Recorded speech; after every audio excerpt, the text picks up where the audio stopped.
Hello, this video and report provides the Guelph and Tri-City housing market stats for the month of October 2022. With another Bank of Canada rate increase announcement, let's take a look at how the housing market did in October. The following are some of the key stats relative to October of last year. For Guelph, the median sales price was $725,000, which is down by 13.4%. The average sales price per square foot was $462, down by 8.7%. The total number of listings was 193, which is down by 4.4%, and the total number of sales was 149, down by 23.2%. For the Tri-City and Kitchener, the median sales price was $675,000, down by 12.5%.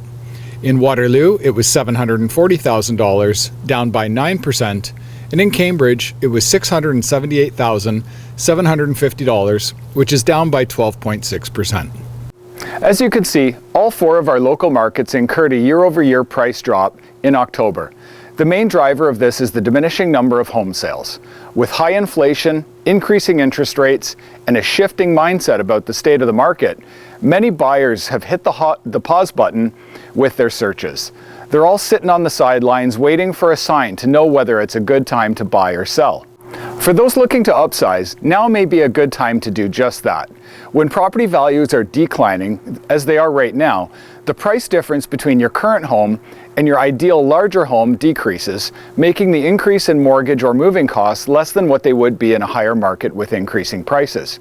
If you're considering upsizing, there are a few key considerations to keep in mind. You'll want to first discuss the feasibility with your lender from a mortgage perspective and approvability perspective.